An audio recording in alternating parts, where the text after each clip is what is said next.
अस्सलाम वालेकुम students, hope it be fine. आज हम पढ़ेंगे क्लास 9 एक्सरसाइज 4.1 का क्वेश्चन नंबर 2। लेक्चर स्टार्ट करने से पहले आप चैनल को सब्सक्राइब करें और बेल आइकन पर क्लिक करें ताकि नेक्स्ट आने लेक्चर की नोटिफिकेशन आपको मिल सके।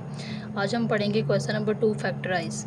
ठीक है, ये फर्स्ट पार्ट हमें गिवन है, हमने इसको फैक्टराइज करना है। तो यहाँ 5x प्लस 15 हम एज इट इज़ वापस राइट करेंगे और उसके बाद हम यहाँ पे देखेंगे दोनों में से क्या कॉमन हो रहा है। ठीक है, 5 भी 5 के टेबल पर जा रहा है और 15 भी 5 के टेबल पर जा रहा है, दोनों सेम टेबल पर जा रहे हैं। तो हम क्या करेंगे, 5 को कॉमन कर लेंगे। तो 5 को कॉमन किया तो यहाँ पे 5 के टेबल पर कहाँ आता है, 1 पर, तो यहाँ 1 बच जाएगा और ये x, तो हम यहाँ पे x राइट करेंगे। और प्लस 15 5 के टेबल पर कहाँ आता है, 3 पर, तो 5 3 ज़ा 15। ठीक है, तो ये इसका आंसर होगा। ठीक है, अगर हम दोबारा अंदर मल्टीप्लाई करें तो देखें वापस वही आ जाता है 5x और प्लस 5 3 ज़ा 15। तो ये फैक्टराइज हो गया। ठीक है, इसके बाद हम इसका पार्ट नंबर 2 सॉल्व करेंगे। ये इसका पार्ट नंबर 2 है, इसको हम सॉल्व करेंगे, इसको भी हम फैक्टराइज करेंगे। यहाँ पे हमारे पास हमें ये गिवन है x² प्लस 4x प्लस 3। ठीक है, यहाँ 3 लिखा हुआ है। ठीक है, और यहाँ x² के साथ जो हमारे पास होगा क्या होगा, 1 होगा। ठीक है, तो 3 को हम 1 से मल्टीप्लाई करेंगे तो क्या आता है, 3 1 ज़ा 3, यानी मल्टीप्लाई करने से 3 आए और प्लस या माइनस करें तो हमारे पास 4 आना चाहिए। ठीक है, ऐसे हमने पेयर लेना है, कोई ऐसे 2 नंबर्स लेने हैं जिनको हम मल्टीप्लाई करें तो हमारे पास 3 आए और उन्हीं 2 नंबरों को हम प्लस या माइनस करें तो 4 आता हो। ठीक है, तो हम कौन से ले लेते हैं, हमारे पास कौन कौन से पेयर आते हैं, 3 के, 3 1 ज़ा 3 आता है। ठीक है, और इसके अलावा हमारे पास किसी भी 2 नंबरों को मल्टीप्लाई करने से 3 नहीं आता। ठीक है, तो 3 में 1 को प्लस करें तो हमारे पास क्या आ जाएगा, 4। हम क्या करेंगे, यहाँ पे हम x के एज इट इज़ राइट करेंगे, प्लस यहाँ पे 3 हमने लिया ना, तो 3 और इसके साथ हम x लगा देंगे और फिर प्लस ये 1 लिया है तो इधर x आ जाएगा, यानी ये जो पेयर लिया है हमने, यहाँ पे हम लिख देंगे 3x प्लस 1, मतलब 3 में 1 प्लस किया तो 4 आ गया और ये प्लस 3 एज इट इज़ आ गया।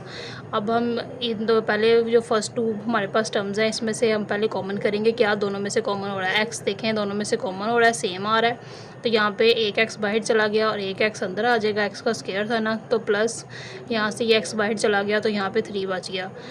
फिर प्लस, फिर इन दोनों में से कॉमन करेंगे, क्या कॉमन हो रहा है, कुछ भी कॉमन नहीं हो रहा। ठीक है, तो हम यहाँ से 1 कॉमन कर लेंगे और ये x प्लस 3 अंदर एज इट इज़ आ जाएगा। उसके बाद देखें यहाँ दोनों ब्रैकेट्स के अंदर वैल्यू सेम आ गई है, तो यहाँ पे एक दफ़ा इसको राइट कर लेंगे x प्लस 3 और जो बाहर यहाँ पे x प्लस 1 लिखा हुआ है एक दफ़ा इसको राइट कर लेंगे। ठीक है, तो ये इसका आंसर होगा, ये इसकी फैक्टराइजेशन हो गई है। इसके बाद हम इसका पार्ट नंबर 3 सॉल्व करेंगे, इसको भी इसी तरीके के साथ हम सॉल्व करेंगे। x² plus 6x plus 8 given है, तो यहाँ 8 है और यहाँ पे जो हमारे पास मौजूद है क्या है, x² के साथ 1 है, तो 8 1 ज़ा 8, मल्टीप्लाई करने से 8 आए और प्लस या माइनस करें तो हमारे पास ये 6 आना चाहिए। ठीक है, ऐसे 2 पेयर्स, ऐसे 2 नंबर्स लेने हैं। ठीक है, तो अब देखें हम 2 4 ज़ा भी 8 होता है हमारे पास। ठीक है, 8 1 ज़ा भी 8 होता है। अगर 8 में 1 प्लस करूँ तो मेरे पास 9 आ जाएगा, 6 नहीं है ना आ रहा, तो ये वाला पेयर अभी यूज़ नहीं कर सकती मैं। 8 में से 1 में अगर माइनस करूँ तो 7 आ जाएगा, तब भी 6 नहीं आ रहा, तो ये पेयर यूज़ नहीं हो सकता। इसी तरीके से 2 में से 4 को मैं अगर 2 और 4 दोनों को प्लस करूँ तो मेरे पास क्या आ जाता है, 6 आ जाता है। ठीक है, यानी 2 4 ज़ा 8 भी हो रहा है, मल्टीप्लाई करने से 8 आ रहा है और दोनों नंबर्स को प्लस करने से मेरे पास 6 आ रहा है। तो मैं क्या करूँगी, मैं ये वाला पेयर चूज़ करूँगी 2 और 4 वाला और दोनों के साथ x लगा के यहाँ पे मिड में लिख दूँगी, तो x² एज इट इज़ आ जाएगा प्लस 2x। ठीक है, और प्लस 4x, दोनों को प्लस करने से आ रहा है ना, तो प्लस प्लस प्लस 4 और 2 6 बन रहा है और प्लस 8 आ जाएगा। ठीक है, इन दोनों में से पहले कॉमन करूँगी तो क्या कॉमन हो रहा है, x कॉमन हो रहा है, एक x अंदर रहेगा प्लस यहाँ पे 2 अंदर रहेगा और ये x बाहर चला गया। ठीक है, अब इन दोनों में से कॉमन करूँगी तो प्लस दोनों जो है टर्म जिसकी 4 के टेबल पे आती हैं, 4 भी 4 के टेबल पे आता है और 8 भी 4 के टेबल पे आता है, तो 4 कॉमन हो रहा है। अंदर क्या बच जाएगा, x प्लस 4 के टेबल में 8 का आता है 2 पर, तो 2। ठीक है, तो x प्लस 2 यहाँ पे हम एक बार राइट कर देंगे और जो बाहर वाली दोनों टर्म्स हैं इनको भी एक ब्रैकेट में हम राइट कर देंगे x+4, तो ठीक है। तो ये इसका आंसर है।